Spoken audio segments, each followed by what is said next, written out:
Muy buenas noches, bienvenidos a Los Observadores. Hoy es viernes, estamos analizando el tema del Congreso de la República que tiene ya en sus manos el proyecto de presupuesto nacional 2016 y como lo vimos en la anterior nota, han aprobado ya más deuda para el país por medio de un decreto que ha sido nombrado el más caro de la historia democrática de Guatemala debido a la improductividad de los diputados allí en el hemiciclo. Hoy nos acompañan el profesor Roberto Wagner, él es catedrático de EPRI de la Universidad Francisco Marroquín, y Javier Brolo, analista, experto politólogo de ACIES, y por supuesto el licenciado José Eduardo Valdizán. Profesor, ¿qué podemos decir de la improductividad del Congreso y ahora este decreto que tal vez va a poner más en descontento a la población que está pidiéndole a los diputados que sean más efectivos, pero menos caros? Muy buenas noches, muchas gracias por la invitación. Bueno, sobre la improductividad yo tengo dos lecturas. Una es cómo coincide todo este proceso de la falta de trabajo en el legislativo con tal vez uno de los periodos de mayor madurez democrática de parte de la población, la exigencia que hace la población a lo que realmente viene a ser el organismo más representativo de los intereses del pueblo, que es el legislativo. Entonces, por un lado vemos eso, pero por otro lado también vemos cómo de cierta forma se empieza tal vez ya a retomar un camino en cuanto a poder nuevamente, o se libera la presión que existía, que ha existido en los últimos meses sobre los diputados para precisamente ver las leyes que, como bien veíamos en la nota, son parte del clamor popular. Sobre el presupuesto creo ahora que va a venir nuevamente esa presión, porque estamos en una situación en donde no solo ver el presupuesto para el año entrante, sino que es el primer año de un futuro, de un nuevo gobierno, y qué tanto campo de maniobra va a tener para no dejar que la deuda se vaya de las manos, pero también poder operar los programas con los que, digamos, han sido ya, se presentan como promesas de campaña. José Eduardo, todo esto se da en medio de la desarticulación de la bancada líder, digámoslo así, de alguna manera, y de muchos diputados que abandonan su bancada para generar un cuerpo de congresistas independiente. ¿Qué podría decirse sobre si hay vínculos entre esta actividad legislativa y lo que se viene esta semana o cuando decidan sesionar en torno al presupuesto? Mire, yo creo que toda la población intuye, percibe y sabe que el Congreso es un desastre, un verdadero desastre.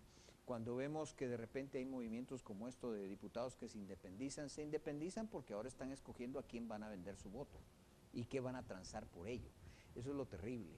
Yo le diría que cuando hay congresos como estos, que vemos y que ya hemos tenido varias legislaturas en esta situación, uno decía por ahí, uno de los congresistas decía, legislatura secuestrada, sí, secuestrada por un alto grado de corrupción. La verdad es que vale la pena por pagarles y que no hagan nada, porque lo que producen es nefasto y es mucho más caro para el país. ¿Qué es lo que produjeron ahí? Deuda. 50 deuda. millones de dólares. No hay un análisis serio y dudo mucho que vaya a haber un análisis serio del próximo presupuesto de la nación, aún a pesar, y coincido con el profesor Wagner, en que la población está en un periodo de madurez política como nunca se había visto en este país y los políticos, sin embargo, del país están verdaderamente retrasados, siguen viviendo, no sé, en cualquier otro lado, menos en este planeta, no ponen los pies sobre la tierra y no se dan cuenta que cada cosa que hacen, lo único que hace va contra el sistema, contra un sistema que está golpeado, pero que se está reparando afortunadamente. Los congresistas deberían de fiscalizar todo ese embrollo de la corrupción. Es mucha culpa del Congreso porque su principal labor es fiscalizar. Ellos debieron de haber contribuido en esa fiscalización justo con los tribunales de justicia, sin estar esperando que vengan de fuera y nos reparen las cosas. Pero por supuesto, cuando ellos mismos son parte de la corrupción, son parte del problema, no podemos esperar. Entonces mi conclusión es, por favor, paguémosles y que no hagan nada, porque son más caros cuando intentan hacer cosas, porque lo que hacen son sinvergüenzadas. Javier, ¿está usted de acuerdo con esta noción? Y entonces podemos esperar un Congreso que vaya a entrar en el mismo círculo vicioso de hacer un presupuesto desastroso y tener que recurrir a más deuda al país. Bueno, yo creo que en el aspecto específico del presupuesto es un tema que está siendo vigilado por un número de organizaciones significativo y respecto al cual ya se han evidenciado algunas de sus debilidades y se está creando la expectativa de que se tenga que responder a los cuestionamientos que se hacen sobre el presupuesto. Esto incluye la integración de la comisión, que fue una de las cosas que políticamente aparentemente se ha resuelto ayer, y entonces sí resulta toda una incógnita, toda una intriga, por qué lo que hacen ahora no lo habían podido hacer antes. Creo que hay varios aspectos que lo explican. Uno de estos es la ausencia de el patriarca o el dirigente centralizado del partido, de los dos partidos mayoritarios en el Congreso. Tanto Manuel Valdizón, al no participar en la segunda vuelta, libera a un grupo de 50 o 60 diputados que ya pueden ahora interactuar a título personal, al igual que Roxana Valdetti y Otto Pérez, que al no estar presentes, estos diputados empiezan a actuar de otra forma. La competencia electoral por tratar de cobrar protagonismo como bancada también se resuelve después de la primera vuelta electoral. 75 de estos diputados, es decir, alrededor de la mitad de los diputados es electo, y tenemos a un ejecutivo que no tiene partido político. Y entonces es muy interesante ver cómo muchos de los diputados están asumiendo un discurso y están dirigiéndose a la población como organismo. Y parece que tienen capacidad de lograr acuerdos muy milimétricos. Vimos el acuerdo para elegir vicepresidente, 79 votos, hablemos, no, bueno, entonces cambiamos la decisión. Hay una capacidad por un voto. Hay una capacidad ahora de los diputados de articularse y construir las mayorías que necesitan y de proyectarse no como bancadas que están buscando protagonismo, sino como una institución que trata de recobrar cierto tipo de legitimidad porque tiene que justificar la permanencia de esos 75 diputados y que está en un momento donde va a modificar una ley electoral donde tratan de ganar espacio para poder tener más margen de negociación. Es de hecho, hay que poner mucha atención y aprovechar la madurez de la ciudadanía en su participación política para no dejarse rebasar por la velocidad y la capacidad que tienen ahora los diputados de empezar a tomar decisiones sin pasar previamente por la comisión. Porque si vemos cómo se integraron las comisiones en el Congreso, hubo mucha dificultad para integrar esta junta directiva, hubo toda una serie de acuerdos que no se cumplían, no se podían poner los puntos en la agenda. Se logra esa junta directiva y luego cuando hay que distribuir las presidencias de las comisiones se hace con muchísima dificultad y muchas de esas comisiones no funcionaron a lo largo de todo el año, pero ahora están produciendo resultados. Entonces, esa velocidad y ese acuerdo tácito que ya existe entre los congresistas tiene que ser atendido por la ciudadanía para no dejarse rebasar y que la velocidad de estas decisiones evite que se evidencie o que nos percatemos de alguna decisión que se esté colando por ahí. Vamos a ir a la pausa. Esto es Los Observadores y lo decía José Eduardo Valdizán. Bueno, a ver si el organismo judicial tiene más vigilia de parte del Ejecutivo para funcionar de manera transparente. Ese es el tema que vamos a tomar después de la pausa comercial debido a las recientes capturas y ligaduras a proceso a varios jueces del OJ. Regresamos.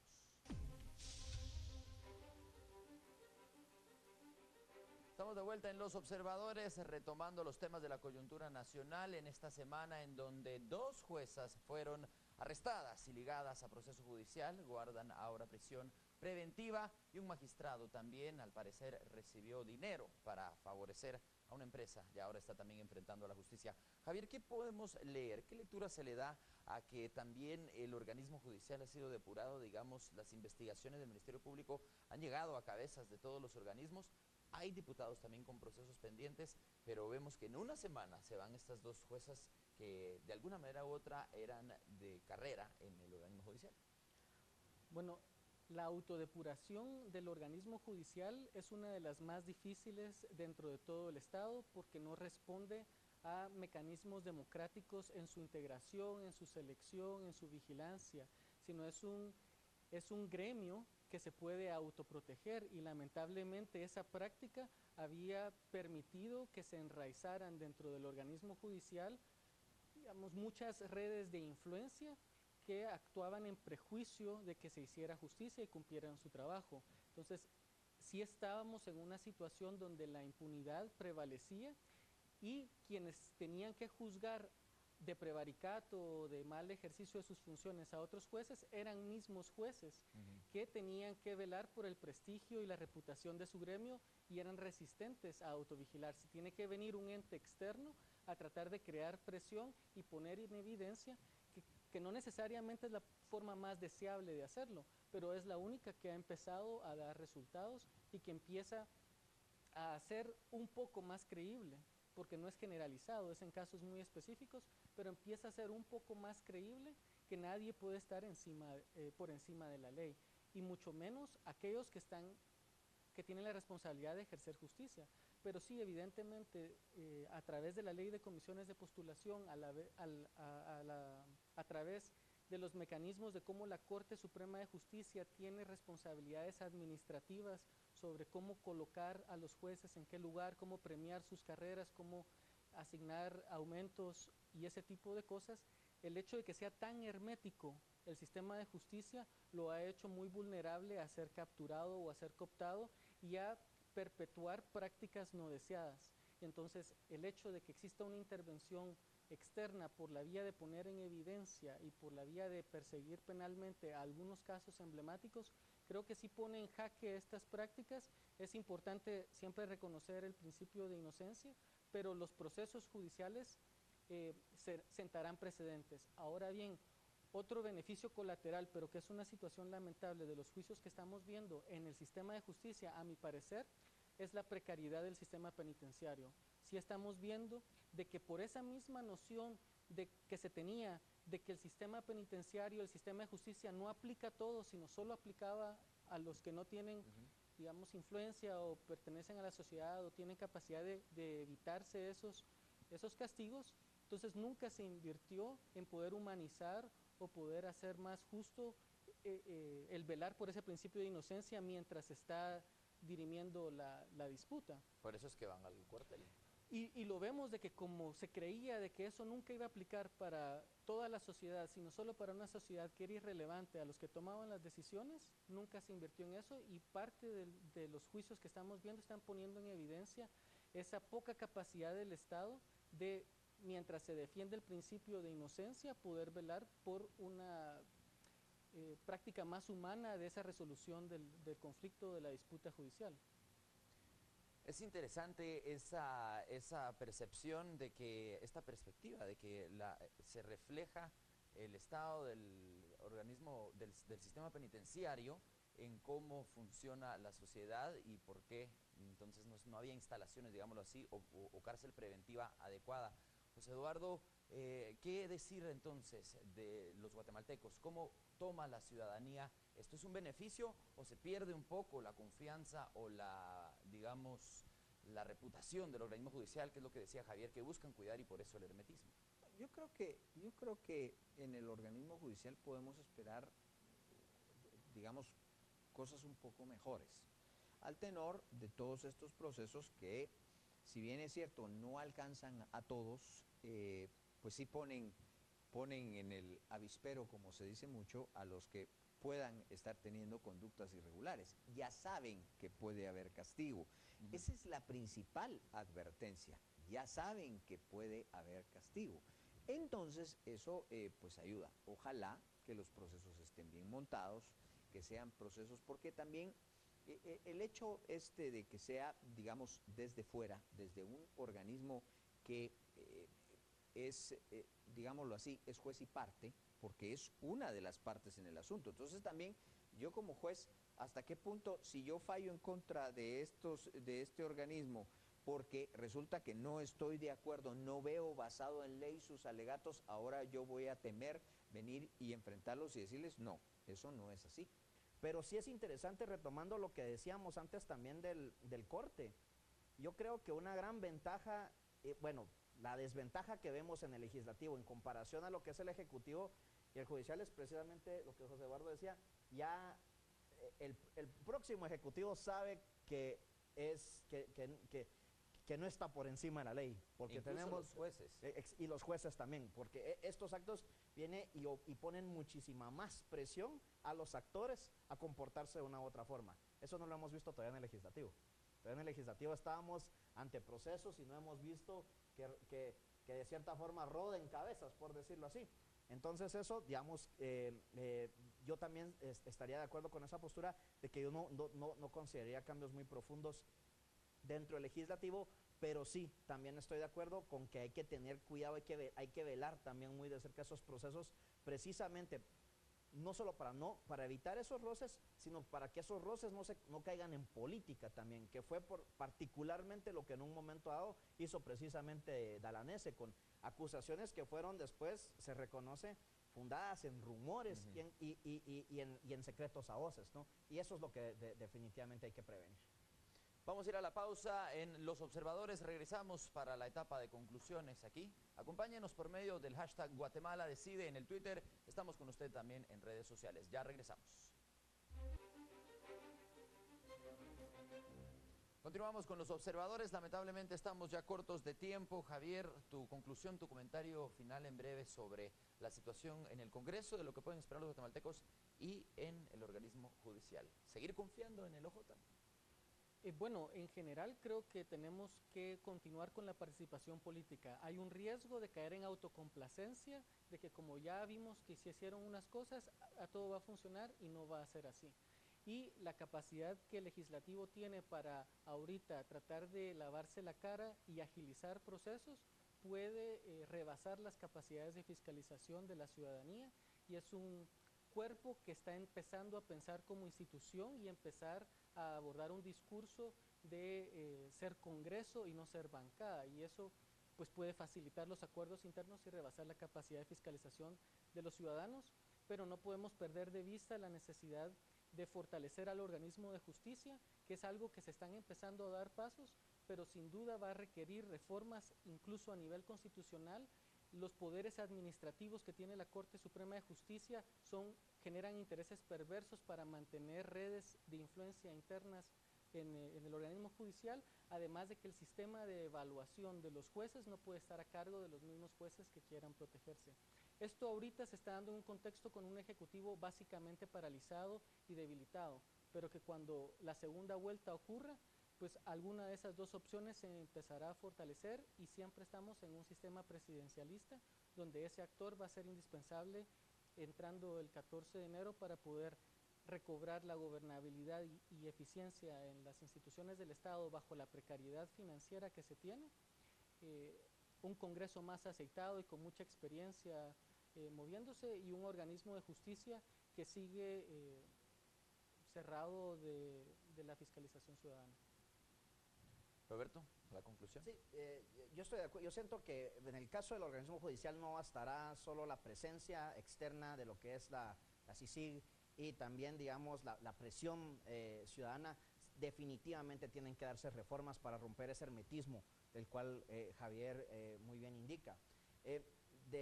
Por otro lado, siento que eso va a ser más fácil, por ejemplo, en el Ejecutivo, que sí va a estar más al tanto precisamente de las reacciones que pueden darse, pero en la medida en que se continúe esa protesta ciudadana o que dé lugar también, por ejemplo, ya a la creación de nuevos actores dentro de la sociedad civil. Y en el caso del legislativo yo creo que sí, más allá de reformas a las leyes, más allá de las presiones, yo creo que sí urge ahí una depuración, porque sí siento que hay actores que simple y sencillamente no saben actuar transparentemente. O sea, ya están enquistados de una forma parasitaria dentro del sistema, y hay que borrarlos, hay que eliminarlos de ahí. Entonces yo creo que hasta que no veamos eso también, yo no veo que avance tanto el organismo legislativo, pero en términos generales siento que sí vamos encaminados en un buen camino, pero siempre muy atentos a no resbalarnos, ¿no? A no desviarnos de ese camino. José Eduardo, su conclusión en el tema, ¿es esa llaga el Congreso entonces?